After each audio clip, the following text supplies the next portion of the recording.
من الشيطان الرجيم بسم الله الرحمن الرحيم وإذ قلتم يا موسى لن نؤمن لك حتى نرى الله جهرة فأخذتكم الصاعقة وأنتم تنظرون ثم بعثناكم من بعد موتكم لعلكم تشكرون. او هر کله چې وی تاسو چې موسی علیہ السلام هرگز من ایمان نه راوړو پتا باندې من یقین نه کو پتا باندې تر دې چې من وینو الله پاک ښکارا نو ونیولای تاسو تندر او حال دا چې تاسو قتل بیا منګه پورته کړی تاسو وروسته د مرګ تاسو نه لعلکم تشکرون د دې لپاره چې تاسو شکر ادا کړئ. ربه د مخکې سردار چې مخکې آیتونو کې 15 انعامات ذکر کړ په بني اسرائیل باندې، نو اوس په دې آیتونو کې شپږم نعمت ذکر کیږي په دوی. هغه دا دی چې دوی یو بې ادبي وکړه، ګستاخي کړې وه د پیغمبر په شان کې. الله پاک دوی معاف کړه، مرګ یې پرې راوسته او د هغې د وروسته بیا ژوندي کړه. واقعه دا وه چې کله موسی علیه السلام د کوه طور نه واپس راغی اول ملاقات ته وروستو، قوم ته یې وویل چې تاسو د سخي عبادت شروع کړی، دا تاسو ظلم کړی، توبې ترغیب یې ورکړو. دا خلق توبې ته تیار شو چې موږ توبه وباسو. موسی علیه السلام ورته وویل چې ما سره به ځئ کوه طور ته، هلته به الله پاک سره په دې باره کې خبره کوو. دلته دوی د تورات دا تختې هم وکتلې، په هغې کې احکامات ورته معلوم شو. نو دوی وی دا ګران دي، دا قابل عمل نه دي، موږ په دې باندې عمل نشو کولی. موسی علیه السلام وی هسې هم موږ ځو تور ته، نو د دې خبره به هم تاسو وکئ. نو لاړله، دې ته میقات ثانیه وی، دویم ملاقات. کوه طور ته چې ورسېده موسی علیه السلام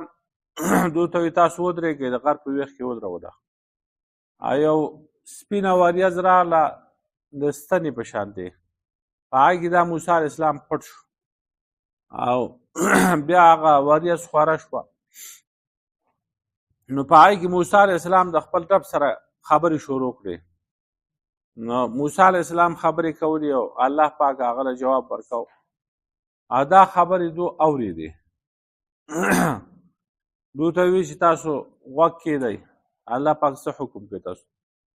نو دغه خبرې دوی سوال وکړو. موسی علیه السلام د خدای دعا غوښته، وی دوی پوه چې موږ خبرې اورو، خدای پاک دا سوال منظور کړو. نو دوی ته خبرې ټولې واورېدې، خبرې یې واورېدې. نو الله پاک ورته وفرمایل چې د دوی توبه هسې نه قبلېږي، دوی به یو بل وجني، قتل به پکې واقع کېږي، د هغې نه وروسته به دوی توبه قبلېږي. دا حکم یې جاري کړه. نو دوی چې دا خبرې واورېدې، نو موسی علیه السلام ته وویل اشاره. موسی علیه السلام چې واپس راغی، دوی ته وویل تاسو خبرې واورېدې؟ بیا موږ خبرې خو اورېدلې دي، خو دا پته نه لګي چې دا د چا خبرې وې، دا د الله پاک خبرې دي خو د بل چا خبرې دي. اوس ته موږ ته دا الله پاک په ډاګه وښیه ښکاره چې موږ وینو، نو هله به زموږ یقین راشي. هسې موږ په تا باندې یقین نه لرو او لن نؤمن لکه، موږ په تا باندې ایمان نه راوړو. نو بعضې مفسرین وایي چې په دې کلمې سره دوی مرتد شو، کافر شو، چې موږ یقین نه کوو تر څو پورې چې موږ خدای په ډاګه لیدلی نه او په ښکاره باندې. او بعضې وایي چې نه، دا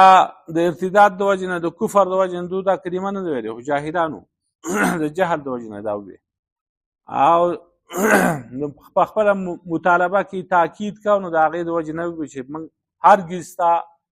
خبره نه منو تر څو پورې چې موږ الله پاک ښکاره لیدلی نه. نو چې دا خبره یې وکړه، نو تندر چې کوم دی هغه راخلاص شو په دوی باندې. فاخذتکم الصاعقة، ونیولی تاسو تندر، وانتم تنظرون، حال دا دی چې تاسو کتل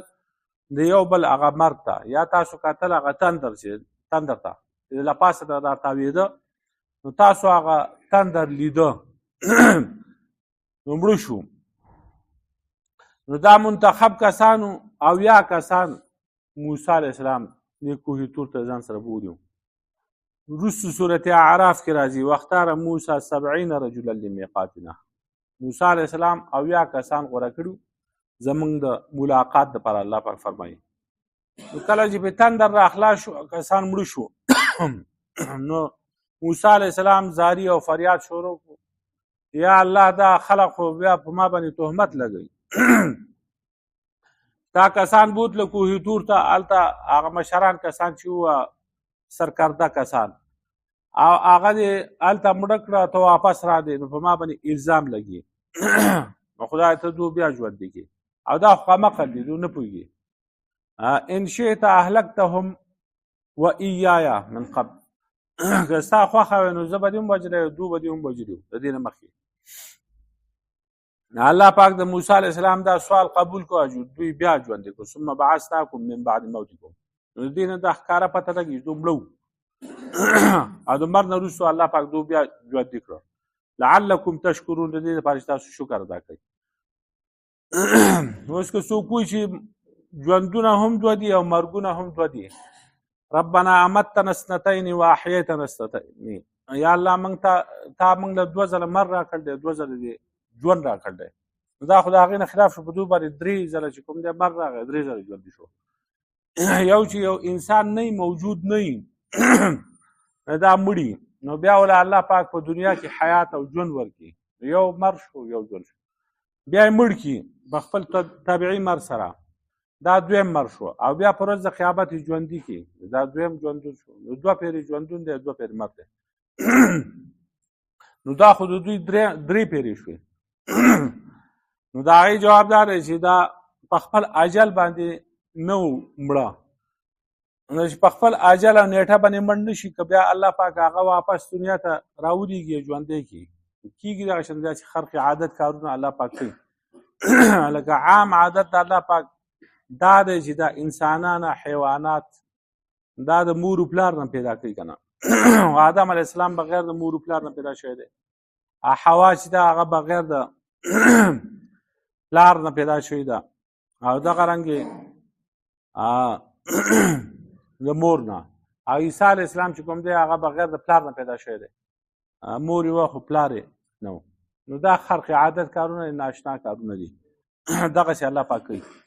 اوس بیا بل سوال دا دی چې دا کسان چې کوم دی چې بیا دوباره راشي نو د دوی خو یقین خاص شو دوی آخرت په خپلو سترګو باندې ولیده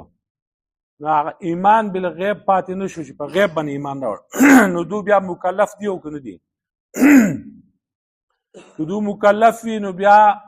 کوم کسان چې مړه شي او د هغې نه وروسته بیا ژوندي کېږي په قیامت کې نو هغوی بیا مکلف ولې نه وي مطلب دا دی چې هغوی پابند وي د احکاماتو چې خدای پاک کوم احکامات دوی ته رالیږي چې هغه په ځای باندې راوړي بیا مونځ کوي روژه نیسي حج زکات دا کارونه دا کول پکار دي نو دغه خو په قیامت کې ثابت نه دي کوم کسان چې دوزخ ته لاړو جو هغو باندې هم د احکامات نشته عبادتونه او کوم چې جنت ته لاړو په هغو باندې هم عبادت نشته هغه بغیر د عبادت نه به ژوند تېروي هلته نو دوی چې کوم دی په دوی باندې عبادت کو لازم و پې او که نه و نو په هغې کې 2 قوله دي یو قول دا دی چې دغسې کسان چې هغه بیا دوباره ژوندي شي نو هغوی په خپلو سترګو باندې مشاهده وکړي نو هغو باندې بیا عبادتونه نه وي صحیح قول دا دی چې په دغه کسانو باندې عبادات شته دا په خپل اجل باندې نه دي مړه خو د اجل نه مخکې الله پاک په طور د سزا باندې دوی مړه کړل سزا یې ورله ورکړه او بیا چې هغه مشاهدات چې کوم دا مړی په مرګ سره وکړي او د هغې نه وروسته د دوی یقین دا چې هسې مشاهدات دوی ته نه شوي مړی چې یو سړی مړ شي او د هغې نه وروسته هغه دا ټول حالات په خپلو سترګو باندې ویني نو کېدای شي دوی باندې هغه شنې حالات نه راغلي نو د دې وجې نه هغه تکلیف په دوی باندې جایز دی او دوی چې بیا دا ژوندي شو نو تک زیړ وو او کمزوري وو او د هغې اثر چې کوم وروسته بیا ژوندي پاتې شوي دونه اولاد هم شوی دی هغه اولاد یې چې نو هغه هم کمزوري وو او تک زیړ وو نو دغه واقعه ذکر کوي و اذ قلتم یا موسی او هر کله چې تاسو ووایئ موسی علیه السلام لن نؤمن لک هرگز موږ ایمان نه راوړو په تا باندې موږ ستا خبره نه منو حتی نر الله جهرة تر دې چې موږ وینو الله پاک ښکاره په ډاګه اواز خو موږ واورېده خو د دې پته نه لګي چې یاره دا اواز د چا دی نو اوس موږ الله پاک په سترګو باندې ووینو هله به زموږ یقین دا شي فاخذتکم الصاعقة نو تاسو ونیولئ تندره وانتم تنظرون حال دا دی چې تاسو کتله نو په دنیا کې به دې سترګو باندې د الله پاک لیدل چې کوم دی دا د عام انسانانو دپاره دا ممکن نه دي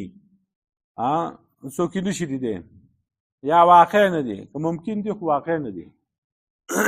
دا چا لیدلی نه دی هغه د پیغمبر پاک صلی الله علیه وسلم کې لیدلی د معراج په شپه باندې نو هغه په دې دنیا کې نه خو د دنیا نه بهر و د اسمانونه و اسمانونه بار بل یو عالم امر و په هغې کې لیدل دی هغې کې هم دوه قوله دي صحابه کرامو د وخت نه اختلاف دی په هغې کې څوک وایي لیدلی دی الله پاک څوک وایي نه دی لیدلی نو که لیدلی هم یې خو په دنیا کې نه و پاتې شو په قیامت کې په آخرت کې چې الله پاک به لیدلی کېږي او که نه معتزله وایي چې دا نه لیدلی کېږي ځکه چې دوی چې سوال وکړو چې موږ الله پاک په ډاګه باندې یو ښکاره ووینو نو الله پاک ورله سزا ورکړه په دوی باندې مرګ راوسته تندر یې پرې راخلاص کړو نو څوک چې دغسې سوال کوي نو الله پاک یې وژني پرېږدي نه او تو تاسو وایئ چې دوی به الله پاک ویني نو هغه ټیک ده دوی له سزا ورکړه خو په دې دنیا کې د دې آیات د آخرت د لیدو سره تعلق نشته په آخرت کې لیدی شي الله پاک به دغه شان طاقت پیدا کړي په دې سترګو کې چې هغوی به بیا الله پاک ویني په هغې باندې آیاتونه دلیل دی او دغه شانتې د نبي علیه السلام احادیث مبارکه بېشماره احادیث په هغې باندې راغلي دي د هغې نه انکار کول دا خو ظلم دی بېشماره احادیث په هغې باندې راغلي دي چې دا ټول خلق به چې کوم دی الله پاک ویني او صحیح احادیث دي هغه وارد دي نو د هغې نه انکار کول دا ګمراهي ده نو په قیامت کې به الله پاک لیده کېږي په دنیا کې نه لیده کېږي نو ثم بعثناکم بیا موږ تاسو پورته کړئ من بعد موتکم وروسته د مرګ تاسو نه چې تاسو مړه شوئ نو موږ بیا دوباره ژوند تاسو له درکړو لعلکم تشکرون په دې صورت کې څلور داسې مرګونه ذکر کړي دي چې هغه وجلي دي او بیا یې چې کوم دی ژوندي کړي دي نو یو واقعه دا ده او درې واقعات به وروسته نور راځي کسان هغه الله پاک وجل دی او د مرګ نه وروسته بیا ژوندي کړي په دنیا کې نو درې واقعات نور را روان دي دا څلور واقعات په دې صورت کې راځي نو بیا موږ پورته کړئ تاسو وروسته د مرګ نه لعلکم تشکرون د دې لپاره چې تاسو شکر ادا کړئ بنا ظلمنا انفسنا لا اله الا الله